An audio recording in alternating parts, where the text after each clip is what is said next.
Everybody knows that the Rinnegan is extremely powerful and that it has many different abilities. The 6 paths are no joke, but there are special abilities that only a few Rinnegan users unlock. More specifically, the Rinnegan Awakeners. Every single one of them gains a specific and unique Rinnegan ability that's more powerful, or it's supposed to be more powerful than the rest. Now, there are only 3 known and actual Rinnegan Awakeners in the Naruto universe: Hagoromo, Madara, and Sasuke. Well, Hagoromo was a long time ago. He barely gets any screen time. He never really fights in the manga, so we kind of leave him out of the situation. But we can see Madara and Sasuke's Rinnegan ability, the unique one that they get. Madara has Limbo, which is great. It works perfectly, and if you're fighting against someone without a Rinnegan or Sage of 6 Paths Senjutsu, it's just absolutely broken and unbeatable. But then Sasuke has Amenotejikara. And Amenotejikara, guys, I didn't want to do this, but it sucks in every single way possible. Mechanically in the story for fights, it's not a good jutsu, and also from a writing standpoint, it's not very well written. You see, Amenotejikara allows the user to switch places with something or someone, instantly avoiding attacks, positioning yourself better in the battlefield. You can use that for a lot of different stuff. But, you know, this is supposed to be a godlike ability of the Rinnegan, which was awakened by one of the reincarnations of Indra. It should be a big deal in the universe, and yet, this jutsu doesn't do more than the substitution jutsu. You know, the very first jutsu people in the academy learn, one of the most simple and effective jutsus in the Naruto universe that's forgotten. You know, you switch places with something or somebody else and avoid an attack. It's amazing, isn't it? And then when you're holding your breath, waiting to see what Sasuke new Rinnegan ability gonna be, it's just a glorified substitution jutsu. The substitution jutsu is an E-rank jutsu learned in the academy, the easiest type of jutsu you can possibly learn, and it does the exact same thing as Amenotejikara, a godlike Rinnegan ability. What gives? Now, there are a couple of differences in between those jutsus. The substitution jutsu can only be used after the user was hit by something, an attack. Amenotejikara can be used whenever the user feels like switching places. So there's that difference, which makes Amenotejikara marginally better. And the substitution jutsu also requires hand signs, while Amenotejikara doesn't. But still, even so, most times we see characters using the substitution jutsu, they simply don't use hand signs, or we don't see the hand signs being used. It's off screen. So it doesn't really matter in the grand scheme of things very much. Like, just compare it with Limbo. An invisible clone that cannot be spotted by anything and that can one-shot a tail beast with a punch. And then you have Amenotejikara, a jutsu that, you know, you can dodge and attack with it. Wow. Really great, guys. I mean, don't get me wrong, it can be useful, you know, dodging attacks that can be deadly is a useful thing in the battlefield, but it's not game-changing or anything, because you can just substitute away instead of using Amenotejikara. And also, Amenotejikara has a cooldown the substitution jutsu doesn't. Remember when Sakura was fighting against the Sound team in the Forest of Death? She was spamming substitution after substitution. Sasuke can't do that with his Amenotejikara. He just can use it once and then there's a cooldown. And you could say, well, no, it's better than the substitution jutsu because you can actually replace other people and target them. Sasuke does that, and Naruto and Sasuke manage to hit Jubidara with a Chidori after Sasuke replaces Jubidara in front of them. And, well, sure, but remember, you can also substitute with other people as well. Kakashi does that in the bell test,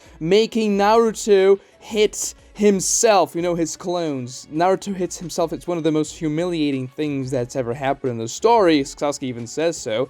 And It's basically what Sasuke does in the War Arc when himself and Naruto hit Jutsu anyway. You're hitting the opponent by switching places. And by the way, this is the only time anybody uses the substitution like that, substituting with your enemy. Never again we see somebody doing it.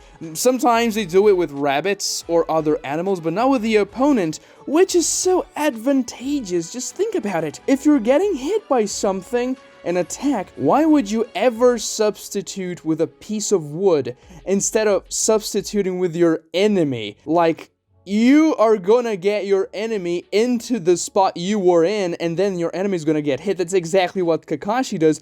And it's never done again because it's just way too OP. And that's what you can do with Amenotejikara, but now all of a sudden it exists again in the story because it's a Rinnegan ability, and the Rinnegan deserves to be powerful, right? But in theory, literally any ninja, except for Rock Lee because he can't use ninjutsu, could do that without a Rinnegan. And they could do it spending less chakra and also spamming the ability, because of course the Rinnegan is going to spend a lot of chakra. It's a godlike jutsu. We see time and time again it consumes a lot from the user, and Amenotejikara has a cooldown which substitution jutsu doesn't. So what would you prefer to have in the middle of a fight? Now, of course, you have to weave hand signs for the substitution, but this isn't really that much of an issue, is it? Unless you're very slow at weaving hand signs. But just understand this real quick. Substituting your enemy, replacing him or her with an object, and attacking the object before the replacement happens is just an OP combo. It's too broken. Just think about it. There's almost no way to counter it, because you cannot have a say if you want to be teleported or not by Amenotejikara or the substitution jutsu. And so Sasuke only does that one time against Jutsu, even though it would have been very useful during many different occasions throughout the War Arc when Sasuke had the Rinnegan. For example, remember when Sasuke charged the Indra's arrow against Naruto's Rasen Shurikens with the Ashura avatar? Well, instead of Sasuke spending all of his chakra into one jutsu very stupidly, he could have just waited for Naruto to toss him a jutsu, maybe a Bijudama, maybe the Rasen Shurikens, and switch places with Naruto as the jutsu's about to impact him. This would make Naruto hit himself with his own jutsu and he would explode. Sasuke wouldn't have to spend his entire chakra to cast Indra's arrow, and Naruto would be very hurt while Sasuke would be just fine, and he would win the fight easily. And literally anybody else could do the same with a substitution jutsu too. Substitute themselves with Naruto as they're about to get hit by the massive Rasen Shurikens, and Naruto's toasted. You see, I've made an entire video about the substitution jutsu and why it's so bad, but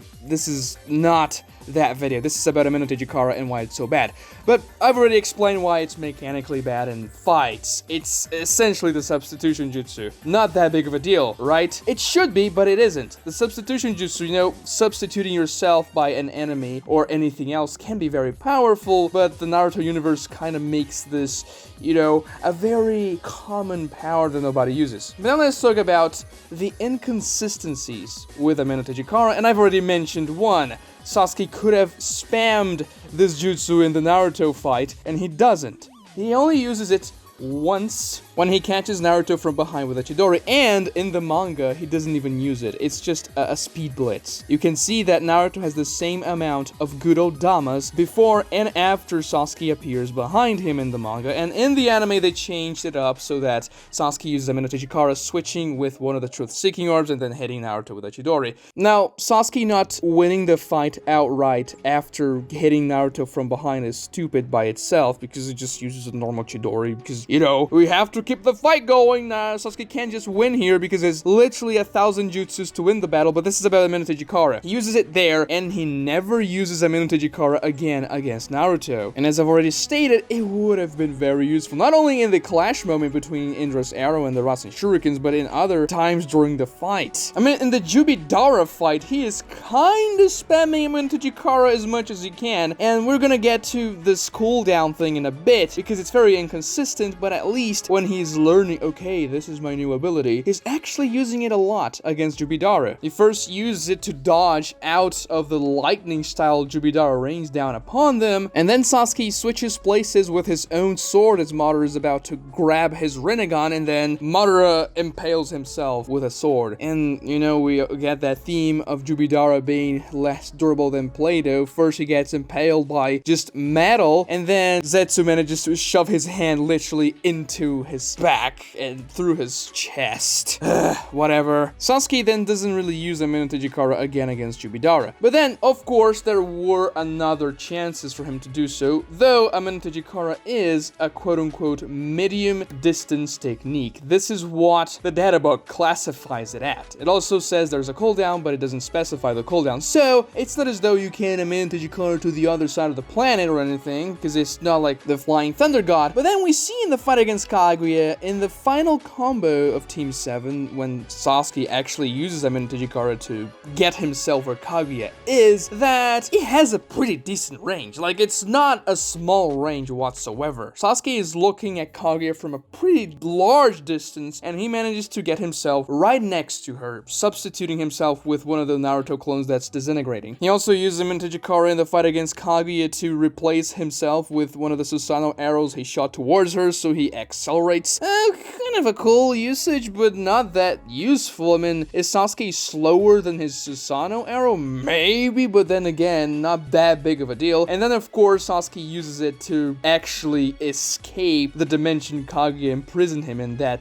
desert dimension, when Obito opened a Kamui hole, and then he rushed towards it, the hole closed, and then we're like, oh no, Sasuke, he's not gonna come back, and then, oh no, he Amenotejikara to Sakura's side and grabbed her, substituting with her vest. Great! But still, this begs the question, why didn't Sasuke use Amenotejikara when Kaguya pinned them down with her gravity thing, and she shot 2 bones towards Naruto and Sasuke? Why didn't Sasuke Amenotejikara the bones out of the way, or anything really? Well, it's because it was on cooldown, and the cooldown is extremely inconsistent. Sasuke was using Amenotejikara almost back-to-back against Jubidara. The cooldown didn't seem to be that big of a deal, but then all of a sudden, oh no, I can't use it Amenotejikara right now because I used it to get out of the dimension there, so I'm on cooldown, guys, what do I do? And of course, this is for the sake of plot. As soon as Obito bites the dust, oh, my powers are back, great, hooray, Amenotejikara right to Kaguya's side, Sasuke aims a Chidori at her, and then she goes away. So, the cooldown for Amenotejikara is essentially how much the plot needs it to be, which is lazy. Think about the other big cooldown ability in the universe, Shinra Tensei. Very OP, very powerful. It needed a cooldown for it to be somewhat balanced, and it did. It had a 5-second cooldown. This makes things much more palpable and interesting, because now we know, okay, he has 5 seconds of cooldown, so we have to defeat Tendo Pain within those 5 seconds. With Sasuke's Amenotejikara, we're just like, yeah, he's all cooldown. What gives? I don't know. How much more? I don't know. And then all of a sudden, it's back, because the plot requires it to be back. Now, of course, the plot requires you to do everything you do in the story. You're doing things because of the plot, but it's much more interesting if there are limitations, hard set limitations for this particular jutsu. It would make situations much more tense. Imagine Sasuke counting down the cooldown while the bones are coming towards his direction. Oh no, 5 more seconds, 4 more seconds, I'll have no time. What do I do? This would have been more tense for the situation there. Also, another limitation that should have been explained is the distance that you can use Amenotejikara from. It's not really explained at all. It's very much up in the air, but it seems to be pretty long range. It's just that when your ability can quote-unquote do whatever the plot requires you to, it's not that interesting, because then the characters don't have to solve problems, and this is the interesting part about Naruto fights specifically. Strategizing around the limitations of your own abilities and the limitations of your opponent's abilities, and also your strengths and weaknesses. Imagine how less interesting the Pain fight would have been if Pain had an unspecific cooldown. Now, of course, the massive Shinra Tensei he used to destroy the Leaf Village had a bigger cooldown because it was a larger jutsu, and then the Shinra Tensei comes back in a very,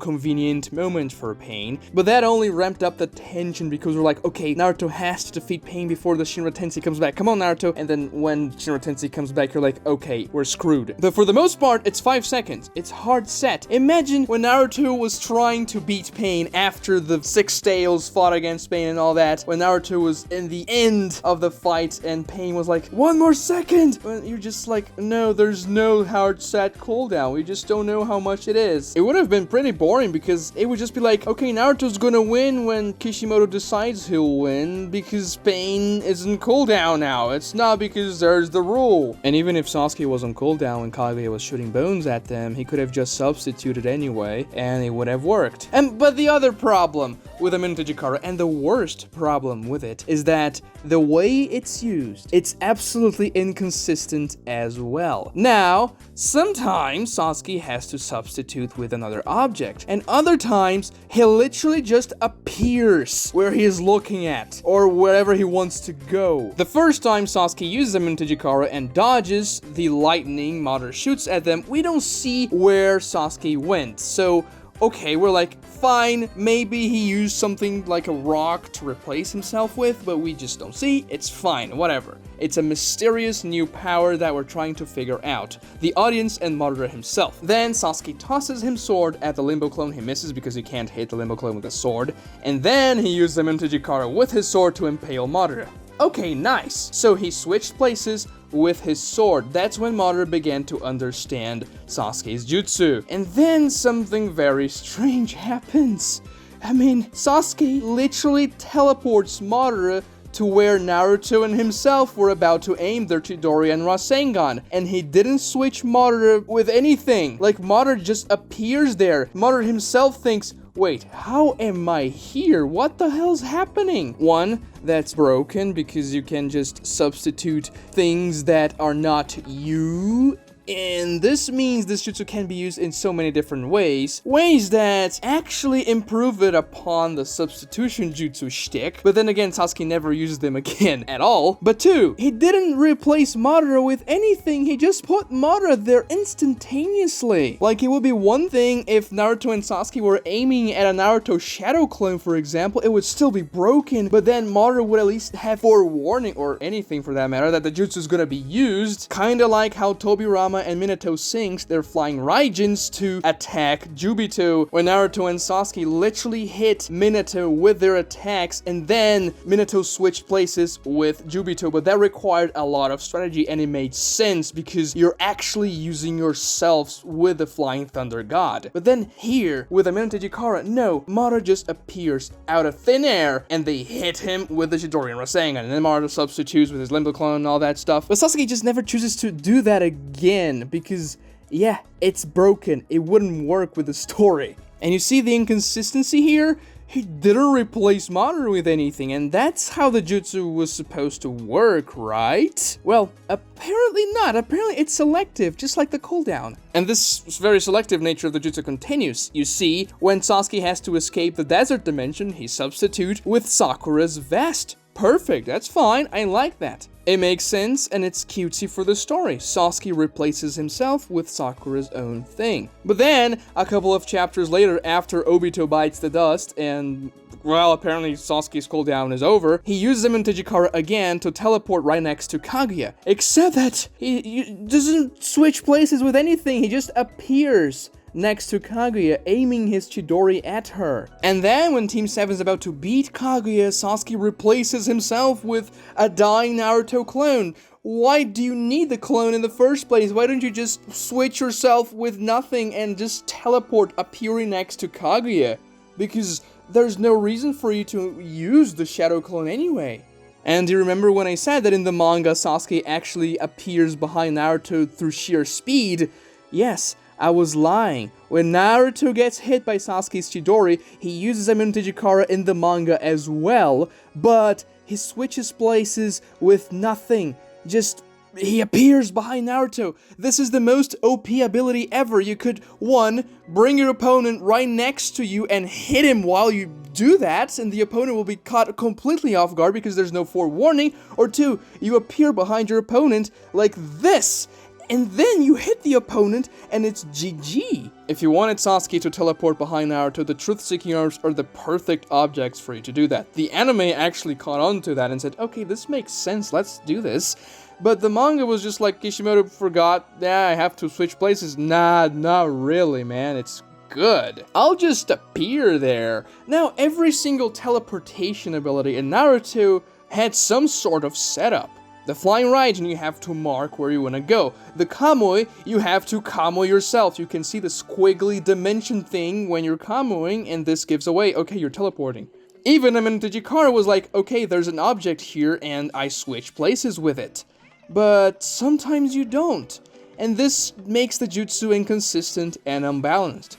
Why isn't Sasuke just using Amenotejikara, switching places with nothing, just teleporting with absolutely no limitations during the entire fight? Well, when it's not on cooldown at least. And then you get this jutsu that, on one hand, is just a substitution jutsu, and it's really weak because a genin could be doing the exact same thing, but on the other hand, it's so inconsistent that it becomes completely OP, and Kishimoto chooses to ignore those very OP facts about the jutsu and only uses it a couple of times when it's convenient for the story, like Sasuke teleporting Madara in front of him and just hitting him square, or teleporting behind Naruto without switching places with anything. Imagine how much cooler it would be if Sasuke had to set up the Amenotejikara beforehand whenever he wants to use it. For example, shoot some Susanoo arrows at several different locations for you to possibly switch to them, or maybe even use the flame control of the Amaterasu fire to switch yourself with shards of the flames. That would be very cool, but you can just go whatever you want without switching places with anything. Maybe you could say Sasuke is switching places with air, but that would be very stupid. Now, you don't have to see the object you're switching places with. This is made even more clear in the Boruto series, which isn't canon, so take this with a grain of salt, but still, switching places with air around you just seems to be very, very strange. Like, if you were in a swimming pool, for example, and Sasuke was underwater, could he just switch places with a section of water? I don't know, it's a fluid, just like air, maybe, but at least you can see water, I don't know? But even still, if you could switch places with air, Sasuke would just do that every single time because it's so much more optimal. Subscribe to this channel if you haven't already, like this video to help me with the YouTube algorithm, and watch this other video right here for more entertaining Naruto content. Thank you so much for watching.